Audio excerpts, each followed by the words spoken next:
नमस्कार भागवत प्रेमियों, भाइयों एवं बहनों। आज कर्दम ऋषि की तपस्या और भगवान का वरदान।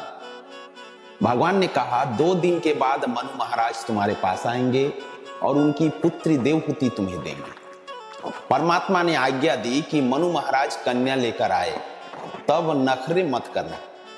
आजकल के लोग नखरे दिखाते हैं कि हमें विवाह नहीं करना है। पति पत्नी पवित्र जीवन जिए तो उनके यहाँ जन्म लेने के भगवान स्वयं इच्छा प्रकट करते हैं। भगवान ने कहा कि मैं पुत्र रूप में तुम्हारे यहाँ आऊंगा, जगत को मुझे सांख्य शास्त्र का उपदेश करना। ऐसा कहकर श्रीहरि वहां से विदा हो गए। नारद जी मनु महाराज के पास आए और उनसे कहा कि तुम कर्दम को कन्यादान दो। मनु महाराज शत्रुपा और देवहूति के साथ कर्दम ऋषि के आश्रम में आए। कर्दम ने देवहूति के विवेक की परीक्षा ली। उन्होंने 3 आसन बिछाए, सभी को बैठने के लिए कहा तो मनु शत्रुपा तो बैठ गए, किंतु देवहूति नहीं बैठी। कर्दम ने उससे कहा, देवी यह तीसरा आसन तुम्हारे लिए ही है, बैठो। देवहूति ने सोचा कि भविष्य में यह तो मेरे पति होने वाले हैं, पति द्वारा बिछाए गए आसन पर बैठूंगी तो पाप होगा। इस आसन पर बैठना मेरा धर्म नहीं है और आसन पर न बैठने से आसन देने वाला का अपमान होगा। सो अपना दाहिना हाथ आसन पर रख आसन के पास बैठ गई। वो बेचारी पुराने जमाने की थी, आजकल के जमाने की होती तो आसन पर पहले से ही बैठ जाती। आज तो पत्नी पति को पुत्र सुलझाने की आज्ञा देती है, संतान को पति के पास रखकर अकेली घूमने फिरने निकल पड़ती है। ऐसा मत करो। आर्य नारी के सच्चे संस्कार आज भुलाए जा रहे हैं। आज कन्या परीक्षा की रीति भी बदल गई। कर्दम ने सोचा कि कन्या योग्य है, विवाह करने में हर्ज नहीं है। मनु महाराज ने कहा कि यह कन्या मैं आपको अर्पण करना चाहता हूं। कर्दम ऋषि ने कहा, विवाह करने की इच्छा मेरी भी है, किंतु पहले एक प्रतिज्ञा करनी। मेरा विवाह विलास के लिए नहीं, किंतु काम का नाश करने के लिए होगा। विवाह का प्रयोजन काम विकास नहीं, किंतु काम विनाश है। काम भाव को एक ही स्थान पर संकुचित करके काम का उपभोग करके उसका विनाश करना ही गृहस्थ आश्रम का आदर्श है। कर्दम ऋषि कहते हैं, मेरा विवाह काम के विनाश के लिए है। काम कृष्ण मिलन में विध्वंस करता है, उसी काम को मुझे मारना है। एक पुत्र के होने तक लौकिक संबंध बनाए रखूंगा, एक पुत्र हो जाने पर लौकिक संबंध का त्याग करूंगा और संन्यास ले लूंगा। कन्यादान के मंत्र में लिखा है, संत त्ययो इति एकः वचनम्। संतति भी ऐसा नहीं कहा है, वंश की रक्षा करने के लिए एक ही पुत्र के लिए कन्या को अर्पित करता हूं। शास्त्र ने पहले पुत्र को ही धर्म पुत्र कहा है, अन्य सभी पुत्र कामज पुत्र। कामाचरण के लिए नहीं, धर्माचरण के लिए विवाह है। पिता पुत्र से कहता है कि तू मेरी आत्मा है। एक पुत्र होने के बाद पत्नी माता समान होती है। काम ईश्वर की भांति व्यापक होना चाहता है। जहां सुंदरता दिखती है वहीं काम उत्पन्न होता है। उसे एक ही स्त्री में संजो कर नाश करने को विवाह करना है। विवाह के समय सावधान कहा जाता है, क्योंकि सभी जानते हैं कि विवाह के बाद वह सावधान नहीं रहेगा। विवाह के बाद सावधान रहे वही जीत जाता है, अथवा जो पहले से सावधान होता है वह जीतता है। रामदास स्वामी विवाह के पहले ही सावधान हो गए थे। विवाह मंडप में पुरोहित जी ने सावधान सावधान कहा और वे सावधान होकर मंडप से भाग खड़े। भोग के बिना रोग नहीं होता। पूर्व जन्म के पाप के कारण भी कुछ रोग होते हैं, तो कुछ रोग इस जन्म के भोग विलास के कारण है। रोग भयम, भोग में रोगों का भय। भोग बढ़ने से आयुष का क्षय होता है। हम भोग का उपभोग नहीं कर पाते, भोग ही हमारा उपभोग कर जाता। जब से वर राजा मोटर में बैठकर विवाह करने जाने लगा है, तब से घर संसार बिगड़ गया। आज के वर राजा को घोड़े पर से गिर जाने का डर लगता है। उससे पूछो कि एक ही घोड़ा तुझे गिरा देगा तो ये 11 घोड़े तेरी क्या दशा करेंगे। एक घोड़े को अंकुश में नहीं रख सकता तो फिर 11 घोड़े को कैसे अंकुश में रख सकेगा। 11 इंद्रियां ही 11 घोड़े हैं। इंद्रिय होने के लिए विवाह करना, जितेंद्रिय होने के लिए विवाह करना है। आज तो हम विवाह का हेतु भूल गए। कर्दम ऋषि ने आदर्श बताया कि मेरा विवाह एक सत्पुत्र के लिए है, उसके बाद मैं संन्यास लूंगा। मेरी यह प्रतिज्ञा तुम्हारी कन्या को मान्य हो तो मैं विवाह करने को तैयार हूं। मनु महाराज ने पुत्री से कहा, ये तो विवाह के समय ही संन्यास की बात करने लगे हैं, किंतु देवहूति भी असाधारण थी। सुखदेव जी वर्णन कर रहे हैं। देवहूति ने कहा, मुझे ऐसे ही पति की जरूरत। कामांध होकर संसार सागर में डूबने के लिए गृहस्थाश्रम नहीं है। मेरी ऐसी इच्छा थी कि मुझे कोई जितेंद्रिय पति मिले। देव को बुलाने वाली शक्ति ही देवहूति है। निष्काम बुद्धि की देव को भुला सकती है। मनु महाराज ने विधि पूर्वक कन्यादान कर दिया। देवहूति कर्दम का विवाह हो गया। देवहूति कर्दम के आश्रम में रहने लगी। उसने सोचा कि मेरे पति तपस्वी है, अतः मुझे भी तपस्विनी होना चाहिए। वे दोनों 12 वर्ष तक एक ही घर में रहते हुए भी संयमी और निर्विकार रहे। मिथिला प्रदेश में आज से 1100 वर्ष पहले वाचस्पति मिश्र नाम के ऋषि हो गए हैं। षड शास्त्रों पर उन्होंने टीकाएं लिखी हैं जो आज भी प्रख्यात है। वे सारा दिन तपचर्या और ग्रंथ लेखन में बिताते थे। विवाह होने के बाद 36 वर्ष गुजर गए, किंतु वे यह भी नहीं जानते थे कि उनकी पत्नी कौन है। 36 वर्ष साथ रहने पर भी वे अपनी पत्नी को पहचानते नहीं। एक दिन ब्रह्मसूत्र के शंकर भाष्य पर टीका लिख रहे थे। भाष्य लिख रहे थे, किंतु एक पंडित कुछ ढंग से लिखी नहीं जा रही थी। एक पंक्ति कुछ ढंग से लिखी नहीं जा रही थी। दिया भी कुछ धुंधला हो चला था, अतः ठीक तरह से दिखता भी नहीं था। उनकी पत्नी दिए की लौ बढ़ा रही थी। इतने में वाचस्पति की नजर उस पर पड़ी तो उन्होंने पूछा, देवी तुम कौन हो? विवाह हुए 36 वर्ष बीत चुके थे, फिर भी वे पत्नी को पहचानते नहीं।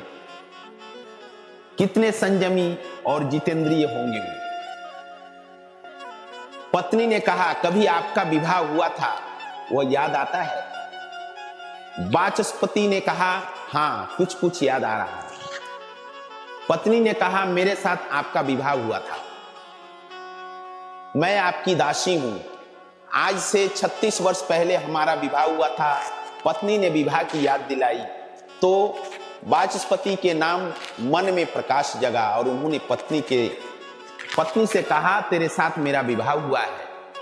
36 वर्ष तूने मौन ही रहकर मेरी सेवा की है। तेरे उपकार अनंत है। तेरी क्या इच्छा है? पत्नी भामती ने कहा, नाथ मेरी तो कोई भी इच्छा नहीं है। आप जगत के कल्याण के लिए शास्त्र की टीकाएं रचते हैं। मैं आपकी सेवा करके कृतार्थ हुई हूं। आपकी सेवा करते ही मेरी मृत्यु हो। वाचस्पति का हृदय भर आया। पत्नी से और एक बार कुछ मांगने को कहा, किंतु उसने कुछ भी नहीं मांगा। वाचस्पति, देवी तुम्हारा नाम क्या है? भामती, इस दासी को सब भामती कहते हैं। वाचस्पति, मैं शंकर भाष्य पर जो टीका लिख रहा हूं उसका नाम है भामती टीका। आज भी वाचस्पति की यह टीका भामती टीका के नाम से प्रसिद्ध है।